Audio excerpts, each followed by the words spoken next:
Hello welcome to ചിത്ത വീട്ടിലായ എല്ലാവർക്കും സുഖമാണെന്ന് വിശ്വസിക്കുന്നു. അപ്പോൾ ഞാൻ ഇന്ന് നിങ്ങളുടെ മുന്നിൽ വന്നിരിക്കുന്നത് നിങ്ങളെല്ലാവരും തുടർച്ചയായിട്ട് എനിക്ക് മെസ്സേജ് ചോദിക്കാറുള്ള ഒരു ചോദ്യത്തിന് മറുപടി പറയാനാണ്. ഇൻസ്റ്റാഗ്രാമിലും ഇൻബോക്സിലും ഒക്കെ ആയിട്ട് എനിക്ക് കുറേ മെസ്സേജസ് വരുന്നുണ്ട്. How I got job in Saudi Arabia, എനിക്ക് സൗദി അറേബ്യയിൽ എങ്ങനെയാണ് ജോലി കിട്ടിയത്, അതുപോലെ തന്നെ ഞാൻ എന്ത് ജോലിയാണ് ഇവിടെ ചെയ്യുന്നത്, മെഡിക്കൽ ഫീൽഡിൽ വർക്ക് ചെയ്യാനുള്ള നിങ്ങളുടെ ക്വാളിഫിക്കേഷൻ എന്താണ്, തുടങ്ങിയ നിരവധി ചോദ്യങ്ങൾ. എല്ലാത്തിനും പേഴ്സണലായിട്ട് റിപ്ലൈ ചെയ്യാൻ പറ്റാത്തത് കൊണ്ടും അബ്രോഡിലൊക്കെ ജോലി നോക്കുന്ന ആളുകൾക്ക് ഈ ഒരു വീഡിയോ ഉപകാരപ്രദമാവുമെന്ന് വിചാരിച്ചിട്ടാണ് ഞാൻ ഇപ്പോൾ ഇങ്ങനെ ഒരു വീഡിയോ ചെയ്യുന്നത്. ഇതിലാവുമ്പോൾ എനിക്ക് കുറച്ചുകൂടി കാര്യങ്ങൾ ഡീറ്റെയിൽഡ് ആയിട്ട് പറഞ്ഞു പോകാം. മെസ്സേജ് അയക്കുന്നതിനേക്കാളും എനിക്ക് കുറച്ചുകൂടി കൺവീനിയന്റ് ആണ് താനും. ഞാനിവിടെ എന്ത് ജോലിയാണ് ചെയ്യുന്നത് എന്നുള്ളത്. ഞാനൊരു റേഡിയോഗ്രാഫറാണ്. റേഡിയോഗ്രാഫർ എന്ന് വെച്ചാൽ മെഡിക്കൽ ഫീൽഡിൽ നിൽക്കുന്ന ആളുകൾക്കല്ലാതെ ബാക്കിയുള്ളവർക്ക് ആ ഒരു വേർഡ് അത്ര ഫെമിലിയർ ആയിരിക്കില്ല. അപ്പം ഞാൻ കുറച്ചുകൂടി ബേസ് ആയിട്ട് പറയുകയാണെന്നുണ്ടെങ്കിൽ, ഞാൻ എക്സ്റേ, CT, MRI എന്നീ മേഖലകളിൽ വർക്ക് ചെയ്യാൻ പാകത്തിനുള്ള യോഗ്യതയുള്ള ഒരാളാണ്. ഞാനൊരു ടെക്നീഷ്യനാണ്. അപ്പോൾ അതിന് ശേഷമുള്ള ചോദ്യം എന്ന് വെച്ചാൽ എൻ്റെ ക്വാളിഫിക്കേഷൻ എന്താണ്, ഒരു റേഡിയോഗ്രാഫർ ആകാനുള്ള എൻ്റെ ക്വാളിഫിക്കേഷൻ എന്താണെന്ന് വെച്ച് കഴിഞ്ഞാൽ, ഞാൻ ഡിപ്ലോമ ഇൻ റേഡിയോളജിക്കൽ ടെക്നോളജി കഴിഞ്ഞിട്ടുള്ള ഒരാളാണ്. ഞാനൊരു ഡിപ്ലോമ ഹോൾഡറാണ്. +2 കഴിഞ്ഞതിന് ശേഷം ഡയറക്റ്റ് ആയിട്ട് ഒരു 2 ഇയർ ഉള്ള ഒരു കോഴ്സാണ് ഡിപ്ലോമ. അതൊരു പാരാമെഡിക്കൽ കോഴ്സാണ്. +2 കഴിഞ്ഞതിന് ശേഷം എനിക്ക് ഉണ്ടായ ഒരു തോട്ട് എന്ന് വെച്ച് കഴിഞ്ഞാൽ, ഇൻസ്റ്റെഡ് ഓഫ് നഴ്സിംഗ്, എനിക്ക് നഴ്സിംഗ് അത്ര താല്പര്യമുള്ള ഒരു പ്രൊഫഷൻ ആയിരുന്നില്ല. എൻ്റെ ചേട്ടൻ ഒരു നേഴ്സായിരുന്നു. അപ്പോൾ അതുകൊണ്ട് തന്നെ ആ ഒരു ഫീൽഡിൽ ഒരുപാട് ഡെഡിക്കേഷനൊക്കെ വേണമെന്ന് എനിക്ക് നന്നായിട്ട് അറിയാം. അതുപോലെ തന്നെ ഒത്തിരി കഷ്ടപ്പാടുമാണ്. ഒരുപാട് കഷ്ടപ്പെട്ട് ഏട്ടൻ ആ ഒരു സമയത്ത് നാട്ടിൽ കൂടിയായിരുന്നു. അപ്പം പുള്ളിയുടെ ഒരു കഷ്ടപ്പാടൊക്കെ എനിക്ക് നന്നായിട്ട് അറിയാം. അപ്പോൾ ഇൻസ്റ്റെഡ് ഓഫ് ദാറ്റ് എനിക്ക് മെഡിക്കൽ ഫീൽഡിൽ തന്നെ വേറൊരു ജോലി, ഈസിലി പറയുകയാണെങ്കിൽ അത്രയും കഷ്ടപ്പെടാതെ മിനിമൽ ആയിട്ടുള്ള ഒരു കഷ്ടപ്പാടൊക്കെ വെച്ചിട്ടുള്ള ഒരു ജോലി എന്നുള്ള ശരാശരിയുള്ള എല്ലാ ആളുകളുടെയും തൊട്ട് തന്നെയായിരുന്നു എനിക്കും പോയിട്ടുണ്ടായിരുന്നത്. അപ്പൊ അങ്ങനെ ചേട്ടനാണ് എന്നോട് പറയുന്നത്, ഓക്കെ നീ എന്നാ പാരാമെഡിക്കൽ കോഴ്സസ് ഏതെങ്കിലും ചൂസ് ചെയ്യൂ, അതിൽ റേഡിയോളജി കുറച്ചുകൂടി ബെറ്റർ ഓപ്ഷൻ ആയിരിക്കും എന്ന്. അപ്പൊ അതിനുശേഷമാണ് എനിക്ക് റേഡിയോളജിയെ കുറിച്ച് കൂടുതൽ കാര്യങ്ങൾ അറിയാവുന്നത്. +2 കഴിഞ്ഞ് നിൽക്കുന്ന എനിക്ക് അതിനെക്കുറിച്ച് വലിയ അറിവൊന്നും ഉണ്ടായിരുന്നില്ല താനും. നഴ്സിംഗ് കഴിഞ്ഞ് കഴിഞ്ഞാൽ ജോലി സാധ്യതയുള്ള പാരാമെഡിക്കൽ കോഴ്സുകളിൽ 2 MLTയും DRTയും തന്നെയായിരുന്നു. അപ്പോൾ പിന്നെ ഓക്കെ റേഡിയോളജി ചൂസ് ചെയ്യാന്ന് പറഞ്ഞ് ഞാൻ അങ്ങനെ ഒരു ഡിസിഷൻ എടുക്കുക എന്നുള്ളതായിരുന്നു എൻ്റെ നെക്സ്റ്റ് കടമ. അതിനുശേഷം എനിക്ക് ചെയ്യാൻ പറ്റുന്നത് ക്വാളിഫൈഡ് ആയിട്ടുള്ള ഒരു കോളേജിൽ അഡ്മിഷൻ എടുക്കുക എന്നുള്ളതായിരുന്നു. അപ്പോൾ മെയിൻലി നമ്മൾ ശ്രദ്ധിക്കേണ്ട ഒരു കാര്യം എന്ന് വെച്ചാൽ, ഇപ്പോൾ പൂണ് പോലെ കുറേ പാരാമെഡിക്കൽ കോഴ്സസിന്റെ കോളേജുകൾ തുറന്നു വന്നിട്ടുണ്ട്. ഇപ്പോൾ ഞങ്ങളുടെ നാട്ടിൽ തന്നെ 3ഉം 4ഉം അഫിലിയേഷൻ ഇല്ലാത്ത കോളേജുകളുണ്ട്. അങ്ങനെ റേഡിയോളജിക്ക് അഡ്മിഷൻ എടുക്കുക എന്നുള്ള ഒരു നെക്സ്റ്റ് സ്റ്റെപ്പ്, അതിൽ ഞാൻ ശ്രദ്ധിച്ചിട്ടുണ്ടായിരുന്ന ഒരു കാര്യം എന്ന് വെച്ചാൽ, എൻ്റെ സർട്ടിഫിക്കറ്റ് കേരള യൂണിവേഴ്സിറ്റിയുടെ അണ്ടറിലാണെന്നുള്ളത് ഞാൻ ഉറപ്പ് വരുത്തിയിട്ടുണ്ടായിരുന്നു. അങ്ങനെ ഒരു കോളേജിൽ വേണം നിങ്ങളിപ്പോൾ അഡ്മിഷൻ എടുക്കാൻ പോകുന്ന ആളുകളുണ്ട്, അല്ലെങ്കിൽ നിങ്ങളുടെ മക്കൾ ഇപ്പോൾ +2 കഴിഞ്ഞ് നിൽക്കുന്ന ആളുകളാണെന്നുണ്ടെങ്കിൽ, നിങ്ങൾ ഒരു പാരാമെഡിക്കൽ കോഴ്സാണ് നോക്കുന്നതെന്നുണ്ടെങ്കിൽ, നിങ്ങൾ എപ്പോഴും ശ്രദ്ധിക്കേണ്ട ഒരു കാര്യം, അഫിലിയേറ്റഡ് ആയിട്ടുള്ള കോളേജിൽ മാത്രമേ നിങ്ങൾ നിങ്ങളുടെ കുട്ടികളെ പഠിപ്പിക്കാവൂ, അല്ലെങ്കിൽ നമ്മൾ സ്വയം പഠിക്കാവൂ. കുറച്ചുകൂടി ഈസി ആയിട്ട് ഗവൺമെന്റ് കോളേജസ്, അതായത് ഗവൺമെന്റ് അഫിലിയേറ്റഡ് കോളേജ് കണ്ടുപിടിക്കാനുള്ള ഈസി വേ നമ്മൾ LBSൽ അപേക്ഷിക്കുക എന്നുള്ളതാണ്. അത് ഗവൺമെന്റ് ഓറിയന്റഡ് ആയിട്ട് തന്നെ ഡിപ്ലോമ കോഴ്സുകൾക്ക് അപേക്ഷിക്കാൻ പറ്റും നമുക്ക്. അപ്പോൾ അതിൽ നിന്ന് ഉള്ള കോളേജസ് എല്ലാം അഫിലിയേറ്റഡ് ആയിരിക്കും, ഗവൺമെന്റ് ഓഫ് കേരളയുടെ അണ്ടറിലുള്ളതായിരിക്കും. അപ്പോൾ LBS ഐ തിങ്ക് ഒരു മെയ് ടു ജൂലൈ ആ ഒരു സമയത്താണ് അതിന് അപേക്ഷകൾ ക്ഷണിക്കുകയൊക്കെ ചെയ്യുക. അത് നോർമലി എല്ലാ പാരാമെഡിക്കൽ കോഴ്സുകളും, എല്ലാ പാരാമെഡിക്കൽ ഡിപ്ലോമ കോഴ്സുകളും അതിൽ അവൈലബിൾ ആയിരിക്കും. ഫിസിക്സ്, കെമിസ്ട്രി, ബയോളജി എന്നീ സയൻസ് സബ്ജക്റ്റുകൾക്ക് 60% ഓഫ് മാർക്കാണ് അവർ മിനിമം ചോദിക്കുന്ന ഒരു റിക്വയർമെന്റ് എന്ന് പറഞ്ഞു കഴിഞ്ഞാൽ. അപ്പൊ അങ്ങനെ കിട്ടുന്ന കോളേജസ് ആണെന്നുണ്ടെങ്കിൽ കുറച്ചുകൂടി ബെറ്റർ ആയിരിക്കും. ഇനി അതല്ല നിങ്ങൾ മാനേജ്മെന്റ് കോട്ടയാണ് നോക്കുന്നതെന്നുണ്ടെങ്കിൽ, ഞാൻ പറഞ്ഞതുപോലെ ഗവൺമെന്റ് ഓഫ് കേരള സർട്ടിഫിക്കറ്റ് തന്നെയാണോ എന്ന് നിങ്ങൾ ഉറപ്പ് വരുത്തേണ്ടതുണ്ട്. ഗവൺമെന്റ് ഓഫ് കേരള എന്നുള്ള ഒരു സർട്ടിഫിക്കറ്റ് തന്നെ ആയിരിക്കണം ഒരു ഡിപ്ലോമ കോഴ്സാണ് നിങ്ങൾ ചൂസ് ചെയ്യുന്നത് എന്നുണ്ടെങ്കിൽ നിങ്ങളുടെ കയ്യിൽ ഉണ്ടാവേണ്ടിയിരിക്കുന്നത്. അതല്ല എന്നുണ്ടെങ്കിൽ നിങ്ങൾക്കൊരു ബാച്ചിലേഴ്സ് ഡിഗ്രി, അതിപ്പോൾ സിക്കിം, മണിപ്പാലോ, രാജീവ് ഗാന്ധി യൂണിവേഴ്സിറ്റിയോ ഒരു ഡിഗ്രി ഹോൾഡർ ആണ് നിങ്ങളെന്നുണ്ടെങ്കിൽ, നിങ്ങൾക്ക് ആ യൂണിവേഴ്സിറ്റികളൊന്നും വലിയ പ്രശ്നമില്ല. പക്ഷേ ഒരു ഡിപ്ലോമ ഹോൾഡർ ആണ് നിങ്ങളെന്നുണ്ടെങ്കിൽ, നിങ്ങളുടെ കയ്യിൽ ഗവൺമെന്റ് ഓഫ് കേരള എന്നുള്ള സർട്ടിഫിക്കറ്റ് തന്നെയാണ് വേണ്ടത്. ഇപ്പൊ കൂണ് പോലെ ഒരുപാട് കോളേജസ്, അഫിലിയേഷൻ ഇല്ലാത്ത ഒരുപാട് കോളേജസ് ഇങ്ങനെ മുളച്ചു പോകുന്നുണ്ട്. ഞാൻ വർക്ക് ചെയ്യുന്ന ടൈമിൽ തന്നെ ഒരുപാട് ജൂനിയർ കുട്ടികൾ വരുന്നത് അഫിലിയേഷൻ ഇല്ലാത്ത കോളേജുകളിൽ നിന്നാണ്. ആക്ച്വലി ഒരു സ്റ്റുഡന്റിന്റെ കരിയറിൽ 2 വർഷം അവിടെ നഷ്ടപ്പെട്ടു പോവാണ്. BSS പോലുള്ള കോഴ്സുകളും അതുപോലെ തന്നെ വാലിഡ് അല്ലാത്ത കുറച്ച് ഡിപ്ലോമ കോഴ്സുകളും ഒക്കെ പഠിച്ചിട്ട് വരുന്ന കുട്ടികളെ അബ്രോഡിൽ ഒന്നും ജോലിക്ക് എടുക്കില്ല എന്നുള്ളത് ഓക്കെ, അതൊരു നെഗറ്റീവ് തന്നെയാണ്. അതുപോലെ തന്നെ നാട്ടിൽ തന്നെ ജോലി കിട്ടാൻ കഷ്ടപ്പാടാണെങ്കിലോ, അതും ഏറ്റവും വലിയ ബുദ്ധിമുട്ടല്ലേ. എപ്പോഴും ഒരു പാരാമെഡിക്കൽ കോഴ്സോ അല്ലെങ്കിൽ മെഡിക്കൽ ഫീൽഡോ തിരഞ്ഞെടുക്കുന്നത് ജോലി സാധ്യത എന്നുള്ളത് സ്വപ്നം കണ്ടു തന്നെയാണ്. അപ്പൊ 2 വർഷം നമ്മൾ പഠിച്ചു കഴിഞ്ഞു, അതിനുശേഷം നമുക്ക് ജോലി കിട്ടാനുള്ള ഒരു കോഴ്സ് അല്ല നമ്മൾ പഠിക്കുന്നത് എന്നറിയുമ്പോൾ ഉണ്ടാവുന്ന സ്റ്റുഡൻസിന്റെ ഒരു ട്രോമ ഭയങ്കര വലുതാണ്. പിന്നെ നെക്സ്റ്റ് കാര്യം എന്ന് വെച്ചാൽ, നിങ്ങൾക്ക് കുറച്ചുകൂടി ഈസി ആയിട്ട് ഞാൻ പറഞ്ഞുതരാം. നിങ്ങളിപ്പോൾ പോകുന്ന ഒരു കോളേജ് അഫിലിയേറ്റഡ് ആണ് അല്ലെങ്കിൽ അഫിലിയേറ്റഡ് അല്ല എന്ന് എങ്ങനെ തിരിച്ചറിയാമെന്നുണ്ടെന്നുണ്ടെങ്കിൽ, നിങ്ങൾക്ക് അവരോട് ഡയറക്റ്റ് ആയിട്ട് തന്നെ ചോദിക്കാൻ പറ്റും. ഇതിപ്പോ PSC എഴുതാൻ പറ്റുന്ന ഒരു കോഴ്സാണോ, PSCക്ക് യോഗ്യതയുണ്ടോ ഈ ഒരു സർട്ടിഫിക്കറ്റിന് എന്ന് ജസ്റ്റ് ഒന്ന് ചോദിക്കുകയാണെങ്കിൽ തന്നെ നിങ്ങൾക്കൊരു ക്ലിയർ ക്ലാരിഫിക്കേഷൻ അവിടെ കിട്ടും. ഓക്കെ, ഇല്ല പറ്റില്ല, PSC എഴുതാൻ നിങ്ങൾക്ക് പറ്റില്ല, പക്ഷെ അബ്രോഡൊക്കെ ഒരു ജോലി കിട്ടും എന്നുള്ള ഒരു മറുപടിയാണ് അവർ പറയുന്നത് എന്നുണ്ടെങ്കിൽ നിങ്ങൾ ആ ഒരു കോഴ്സ് ചൂസ് ചെയ്യരുതെന്നേ ഞാൻ പറയുള്ളൂ. കാര്യം നിങ്ങളുടെ കരിയറിൽ ഏറ്റവും വലുതാണ് നമ്മൾ പഠിക്കുന്ന സമയത്തുള്ള വർഷങ്ങൾ വളരെ വലുതാണ്. ആ ഒരു 2 വർഷം അവിടെ കൊണ്ടുപോയി കളഞ്ഞ് നമ്മുടെ സമയവും നമ്മുടെ എനർജിയും ഒക്കെ വേസ്റ്റ് ആയി പോവാണ്. അപ്പൊ നിങ്ങൾ അത് ചെയ്യരുതെന്നേ ഞാൻ പറയുള്ളൂ. ഡിപ്ലോമയാണ് സീക്ക് ചെയ്യുന്നതെന്നുണ്ടെങ്കിൽ നിങ്ങൾ എപ്പോഴും കേരള യൂണിവേഴ്സിറ്റിയുടെ അണ്ടറിൽ തന്നെ ഒരു കോളേജ് കണ്ടുപിടിച്ച് ഗവൺമെന്റ് ഓഫ് കേരള എന്നുള്ള സർട്ടിഫിക്കറ്റ് തന്നെ നിങ്ങൾ നേടിയെടുക്കാൻ ശ്രമിക്കണം എന്നുള്ളതാണ്. പിന്നെ നിങ്ങളിപ്പോ ഡിപ്ലോമ കഴിഞ്ഞ് നിൽക്കുന്നു, ഓക്കെ, നിങ്ങളുടെ കയ്യിൽ കേരള യൂണിവേഴ്സിറ്റിയുടെ ഒരു സർട്ടിഫിക്കറ്റ് ഉണ്ടെന്നുണ്ടെങ്കിൽ നിങ്ങൾ ഓക്കെ ജോലിക്കുള്ള നിങ്ങളുടെ പകുതി കടമ്പ കഴിഞ്ഞു. പിന്നെ നിങ്ങൾക്ക് വേണ്ടത് 2 ഇയർ എക്സ്പീരിയൻസ് ആണ്. അബ്രോഡ് പോലെയുള്ള ഇപ്പോൾ ഏത് ഗൾഫ് കൺട്രീസ് ആയാലും അതിപ്പോ ഖത്തർ ആയിക്കോട്ടെ, ഒമാൻ ആയിക്കോട്ടെ, അബുദാബി ആയിക്കോട്ടെ, ദുബായ് ആയിക്കോട്ടെ, എല്ലാ ഗൾഫ് കൺട്രീസും സീക്ക് ചെയ്യുന്നത് 2 ഇയർ എക്സ്പീരിയൻസ് ആണ്. അപ്പൊ നിങ്ങളുടെ കോഴ്സ് കഴിഞ്ഞതിന് ശേഷം നിങ്ങൾക്ക് 2 ഇയർ എക്സ്പീരിയൻസ് നേടാനാണ് പിന്നീട് നിങ്ങൾ ശ്രമിക്കേണ്ടത്. ഒരു ഹോസ്പിറ്റലിൽ വർക്ക് ചെയ്തിരുന്നു, അവിടെ ഞാൻ ട്രെയിനി ആയിട്ടാണ് വർക്ക് ചെയ്തത്. ദൈവം സഹായിച്ച് എനിക്ക് അവിടെ തന്നെ സ്റ്റാഫായിട്ട് കയറാൻ പറ്റി. അപ്പൊ തന്നെ എന്റെ ട്രെയിനിങ് സർട്ടിഫിക്കറ്റ് എന്റെ ഒരു എക്സ്പീരിയൻസ് സർട്ടിഫിക്കറ്റ് ആയിട്ട് കൺവേർട്ട് ചെയ്യുകയാണ് ചെയ്തിട്ടുണ്ടായിരുന്നത്. അപ്പൊ എനിക്ക് കിട്ടിയപ്പോൾ അതിന്റെ എക്സ്പീരിയൻസ് സർട്ടിഫിക്കറ്റ് ആയി, അതിൽ ട്രെയിനിങ് അവർ മെൻഷൻ ചെയ്തിട്ടുണ്ടായിരുന്നില്ല. അപ്പൊ എനിക്ക് 2 ഇയർ എക്സ്പീരിയൻസ് കുറച്ച് എളുപ്പത്തിൽ തന്നെ കിട്ടിയെന്ന് പറയാം. അപ്പൊ നിങ്ങളുടെ ക്വാളിഫിക്കേഷനെ കുറിച്ചാണ് പറയുന്നത്. അപ്പോൾ നിങ്ങളുടെ കയ്യിൽ ഒരു ബാച്ചിലേഴ്സ് ഡിഗ്രിയോ അല്ലെങ്കിൽ ഡിപ്ലോമ ഇൻ റേഡിയോളജിക്കൽ ടെക്നോളജിയിൽ ഒരു കേരള യൂണിവേഴ്സിറ്റിയുടെ സർട്ടിഫിക്കറ്റോ ആണ് നിങ്ങളുടെ കയ്യിൽ ഉണ്ടാകേണ്ടത്.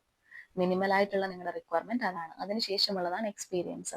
ഞാൻ പറഞ്ഞല്ലോ, എനിക്ക് ഒരു 2 ഇയർ എക്സ്പീരിയൻസ് ഞാൻ അങ്ങനെയാണ് ട്രെയിനിങ് പ്ലസ് എക്സ്പീരിയൻസ് ആയിട്ട് എനിക്കൊരു 2 ഇയർ കുറച്ച് വേഗത്തിൽ കിട്ടിയിട്ടുണ്ടായിരുന്നു. അപ്പോൾ അത് ആ ഒരു എക്സ്പീരിയൻസ് എന്നുള്ള ഒരു കടമ്പ കഴിഞ്ഞതിന് ശേഷം എൻ്റെ മുന്നിൽ ഉണ്ടായിരുന്നത് എക്സാം ആയിരുന്നു. അപ്പോൾ ഇപ്പോൾ സൗദിയിലാണ് ഞാൻ വർക്ക് ചെയ്യുന്നത്. ഇവിടെ സൗദി കമ്മീഷൻ ഓഫ് ഹെൽത്ത് നടത്തുന്നത്. സൗദി പ്രൊമട്രിക് എന്നൊരു എക്സാം പാസ്സാവണം, ഇവിടെ വർക്ക് ചെയ്യണം, ഇവിടെ ലൈസൻസ്ഡ് ആയിട്ടുള്ള ഒരു റേഡിയോഗ്രാഫർ ആകണം എന്നുണ്ടെങ്കിൽ. അതുപോലെ എല്ലാ കൺട്രീസിലും, അതിപ്പോൾ ഒമാനിലാണെങ്കിൽ ഒമാൻ പ്രൊമട്രിക്, അബുദാബിയിലാണെങ്കിൽ ഹാദ്, ദുബായിലാണെങ്കിൽ DHA, സ്റ്റേറ്റ് അണ്ടറിലാണ് വർക്ക് ചെയ്യാൻ ആഗ്രഹിക്കുന്നത് എന്നുണ്ടെങ്കിൽ MOH, അങ്ങനെ ഡിഫറെന്റ് കാറ്റഗറിയിലുള്ള എക്സാംസ് ആണ് നമ്മൾ ക്രാക്ക് ചെയ്യേണ്ടത്. അപ്പോൾ ഞാൻ പഠിച്ചിട്ടുണ്ടായിരുന്നത് റെഡി ടു എന്ന് പറയുന്ന അനൂപ് സാർ നടത്തുന്ന ഒരു ക്ലാസ്സിലാണ്, ഓൺലൈനായിട്ടാണ് ഞാൻ കയറിയിട്ടുണ്ടായിരുന്നത്. അപ്പൊ ഏതൊരു ശരാശരി മലയാളിയെ പോലെ ദുബായ് എന്നൊരു സ്വപ്നം തന്നെയായിരുന്നു എനിക്ക് ഉണ്ടായിരുന്നത്. അപ്പോ അങ്ങനെ ഇരിക്കുന്ന ടൈമിലാണ് ഞാൻ ഓക്കെ അതിന് പ്രിപ്പയർ ആയിക്കൊണ്ടിരിക്കുകയാണ്, ഞാൻ പഠിച്ചുകൊണ്ടിരിക്കുന്ന സമയത്താണ് കേരള പാരാമെഡിക്കൽ ഫെഡറേഷൻ എന്ന് പറയുന്ന ഒരു വാട്സപ്പ് ഗ്രൂപ്പിൽ ഞാൻ ഒരു മെമ്പറാണ്. അപ്പൊ അങ്ങനെയാണ് ഞാൻ അവിടെ നിന്നൊരു അഡ്വർടൈസ്മെന്റ് കാണുന്നത്, ഒരു ജോബ് സീക്ക് ചെയ്യുന്നത് പോലെ സൗദി അറേബ്യയിലേക്കുള്ള ഒരു വേക്കൻസി ആയിരുന്നു അത്. അങ്ങനെ ഞാൻ വിളിച്ച ടൈമിൽ അതൊരു ഏജൻസി ആയിരുന്നു. അപ്പൊ അവര് പറഞ്ഞ കാര്യം എന്താണെന്ന് വെച്ച് കഴിഞ്ഞാൽ 2 ഇയർ എക്സ്പീരിയൻസ് അതെനിക്കുണ്ടല്ലോ, അതുപോലെ തന്നെ വാലിഡ് ആയിട്ടുള്ള ഒരു സർട്ടിഫിക്കറ്റ് അതും എൻ്റെ കയ്യിലുണ്ടായിരുന്നു. അതിനുശേഷം അവർ പറഞ്ഞതെന്ന് വെച്ചാൽ ഇന്റർവ്യൂ ഉണ്ട്, ഇന്റർവ്യൂവിന് ശേഷം ഇന്റർവ്യൂ പാസ്സാകുകയാണെന്നുണ്ടെങ്കിൽ ജോബ് ഓഫർ വരും. അപ്പോൾ ഓഫർ ലെറ്റർ ഒപ്പിട്ട് അയക്കുകയാണെന്നുണ്ടെങ്കിൽ പിന്നീട് ബാക്കി പ്രൊസീജിയേഴ്സ്, അതായിരുന്നു അവർ എന്നോട് പറഞ്ഞിട്ടുണ്ടായിരുന്ന കാര്യം. അപ്പോൾ ആ ടൈമിൽ ദുബായിലൊക്കെ ജോലി കുറച്ച് ബുദ്ധിമുട്ടായിട്ട് വന്നിട്ടുണ്ടായിരുന്നു. വിസിറ്റിംഗ് വിസയിലൊക്കെ പോയി അന്വേഷിച്ചിട്ടുള്ള ആളുകളൊക്കെ ജോലി കിട്ടാതെ തിരിച്ചു വന്നിട്ടുള്ള കുറച്ച് സുഹൃത്തുക്കളൊക്കെ എനിക്കുണ്ടായിരുന്നു. അപ്പൊ ഞാൻ ഓക്കെ, കിട്ടുന്നത് ഇവിടെയാണെന്നുണ്ടെങ്കിൽ ഇവിടേക്ക് വരാം എന്നുള്ള ഒരു ഐഡിയയിൽ ഞാൻ ആ ഇന്റർവ്യൂ അറ്റൻഡ് ചെയ്തിട്ടുണ്ടായിരുന്നു.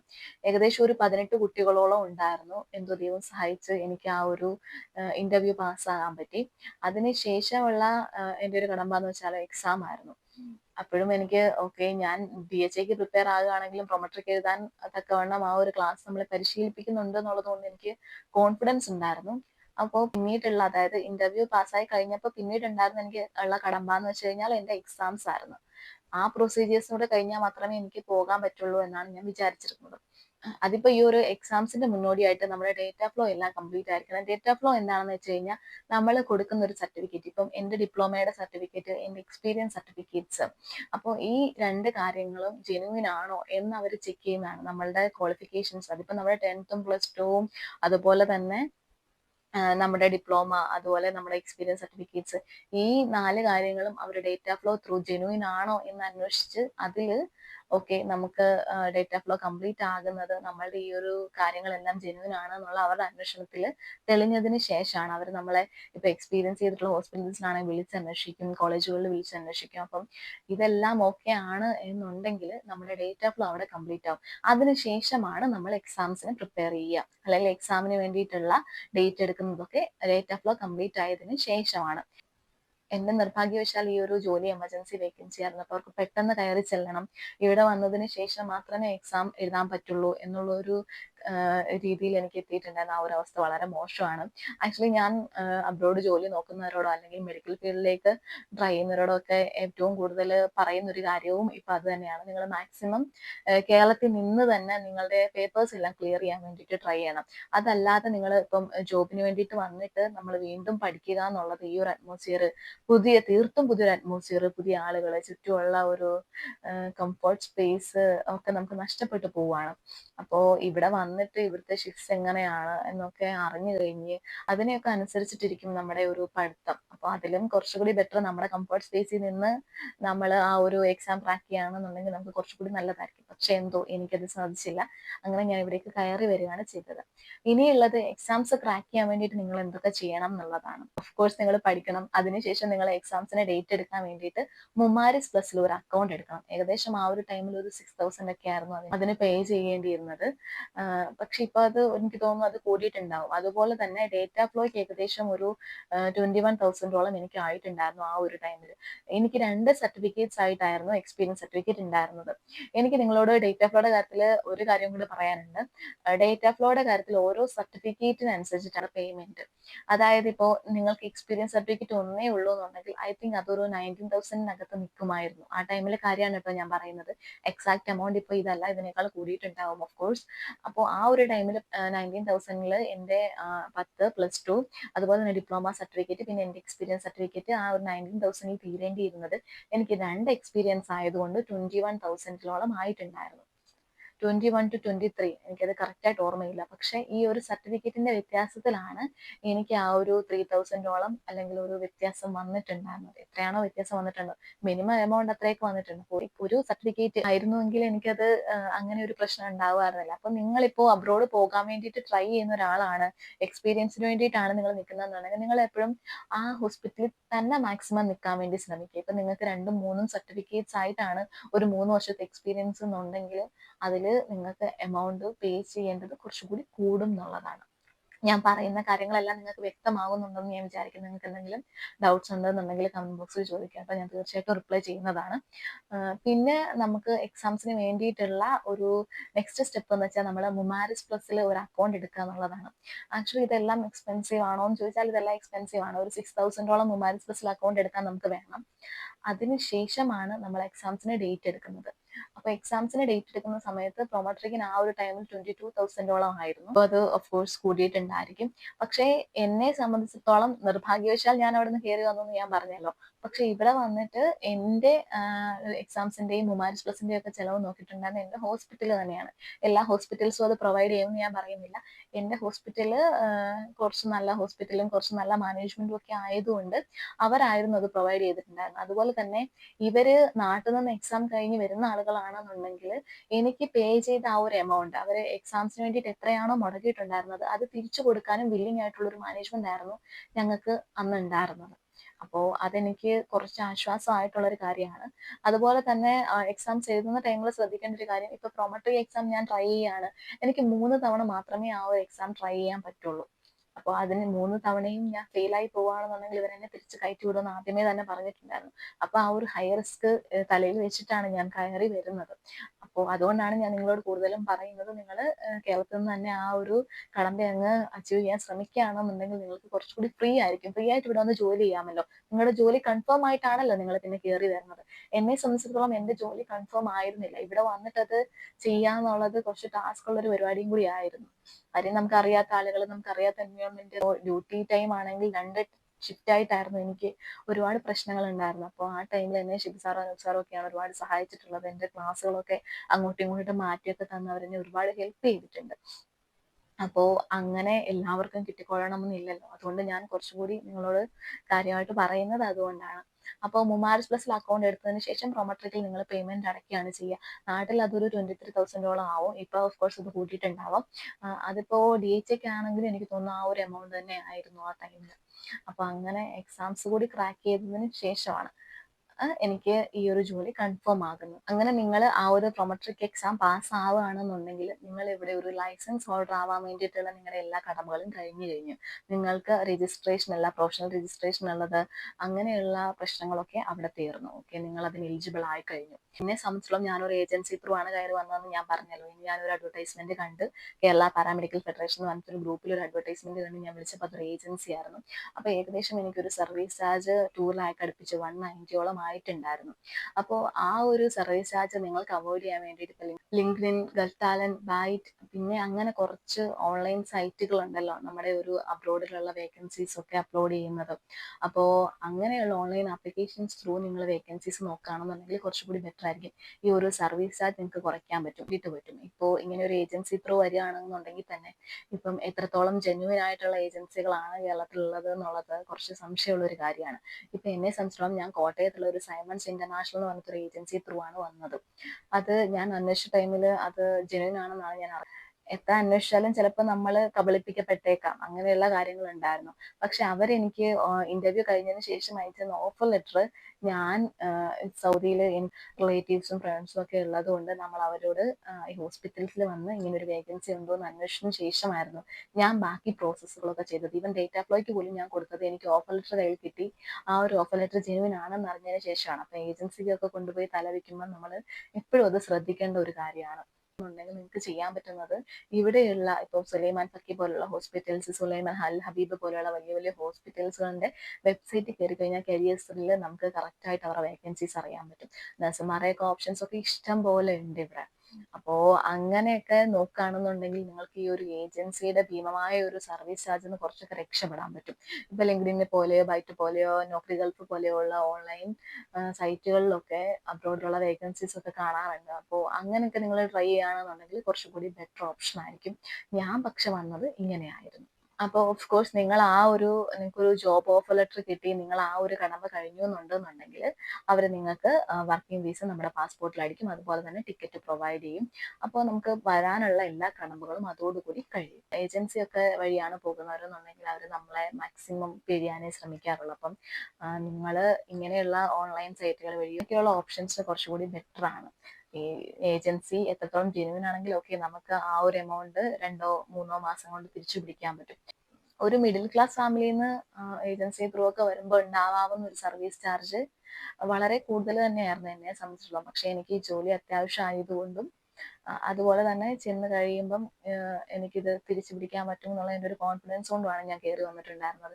ഞാൻ പറഞ്ഞല്ലോ നിങ്ങളോട്, ഞാൻ ഇവിടെ വന്നിട്ടാണ് എക്സാം ക്രാക്ക് ചെയ്യാൻ വേണ്ടിയിട്ട് ട്രൈ ചെയ്തിട്ടുണ്ടായിരുന്നത്. അത് ആക്ച്വലി ഒരു നല്ല തീരുമാനമായിരുന്നോ എന്ന് ചോദിച്ചാൽ ചിലപ്പോൾ അത് എനിക്ക് അത്രയും ചിന്തിക്കാനുള്ളതോ അല്ലെങ്കിൽ ചിന്തിച്ചിട്ട് കാര്യമില്ല എന്നുള്ളത് കൊണ്ടോ ആണ് ഞാൻ അത് ചൂസ് ചെയ്തിട്ടുണ്ടായിരുന്നു. ഓക്കെ, 6 months എന്തായാലും എനിക്കിവിടെ നിൽക്കാൻ പറ്റും, അതിനുള്ളിൽ ഞാൻ 3 ടൈം എക്സാം എഴുതിയിട്ട് കിട്ടിയില്ല എന്നുണ്ടെങ്കിൽ തിരിച്ചു പോരുക എന്നുള്ള ഒരു ഓപ്ഷൻ ഉണ്ടായിരുന്നില്ല. തിരിച്ചു പോരാതെ എങ്ങനെങ്കിലും പരീക്ഷ ക്രാക്ക് ചെയ്യുക എന്നുള്ളത് തന്നെയായിരുന്നു എൻ്റെ ഒരു ലക്ഷ്യം എന്ന് പറഞ്ഞു കഴിഞ്ഞാൽ. അപ്പൊ ഞാൻ പറഞ്ഞില്ലേ, അപ്പൊ ഇങ്ങനെയുള്ള വലിയ വലിയ ഹോസ്പിറ്റലിലൊക്കെ വെബ്സൈറ്റിൽ കയറുകയാണെന്നുണ്ടെങ്കിൽ നിങ്ങൾക്ക് നല്ലൊരു ഓപ്ഷൻ ആയിരിക്കും. കരിയേഴ്സ് എന്ന് പറഞ്ഞിട്ട് തന്നെ പ്രത്യേകം അവർ മെൻഷൻ ചെയ്തിട്ടുണ്ട്. അപ്പൊ അതിലൊക്കെ അപേക്ഷിക്കുകയാണെന്നുണ്ടെങ്കിൽ നിങ്ങൾക്ക് ഈ ഒരു ഏജൻസി ത്രൂ അല്ലാത്ത കയറി വരാനുള്ള മാർഗങ്ങൾ അതൊക്കെയാണ്. അതുപോലെ ഭയങ്കര ഒരു ബുദ്ധിമുട്ടായിരുന്നു എനിക്ക് ഇവിടെ വന്ന സമയത്ത്, പ്രത്യേകിച്ച് അറബിക്ക് സംസാരിക്കാൻ അറിയില്ല എന്നുള്ളത് ഏറ്റവും വലിയ മൈനസ് ആയിരുന്നു. അപ്പൊ അതിനുശേഷം ഞാൻ എങ്ങനെയാണ് ഇവിടെ പിടിച്ചു നിന്നത്, എങ്ങനെയാണ് ഭാഷ ഞാൻ കൈകാര്യം ചെയ്യാൻ ഞാൻ പഠിച്ചതെന്നൊക്കെ ഞാൻ നിങ്ങൾക്ക് നെക്സ്റ്റ് വീഡിയോയിൽ പറഞ്ഞുതരാം. ഇതിപ്പോ കുറച്ച് ലെങ്തി ആയിപ്പോയി. അപ്പൊ എന്തായാലും ജോലി സീക്ക് ചെയ്യുന്ന എല്ലാവർക്കും അത് കിട്ടട്ടെ. നിങ്ങളുടെ ആഗ്രഹം പോലെ തന്നെ നിങ്ങൾക്ക് ഫിനാൻഷ്യലി ഇൻഡിപെൻഡന്റ് ആവാൻ സാധിക്കട്ടെ എന്ന് ഞാൻ ആശംസിക്കുന്നു. എന്തായാലും നിങ്ങൾക്ക് ഈ വീഡിയോ ഉപകാരപ്പെട്ടിട്ടുണ്ടെന്ന് വിശ്വസിക്കുന്നു. അങ്ങനെ നിങ്ങൾക്ക് ഈ വീഡിയോ ഇഷ്ടമായിട്ടുണ്ട് എന്നുണ്ടെങ്കിൽ നിങ്ങൾ എൻ്റെ ചാനൽ ഒന്ന് സപ്പോർട്ട് ചെയ്യണം, എന്നെ ഒന്ന് സബ്സ്ക്രൈബ് ചെയ്യണം. അതുപോലെ തന്നെ ആവശ്യമുള്ള ജോലി സീക്ക് ചെയ്യുന്ന ആളുകൾ ഉണ്ട് എന്നുണ്ടെങ്കിൽ നിങ്ങൾ അവർക്ക് ഈ വീഡിയോ ഷെയർ ചെയ്യാനും മറക്കരുത്. അപ്പോൾ എന്തായാലും നമുക്കിനി നെക്സ്റ്റ് വീഡിയോയിൽ കാണാം. Thank you.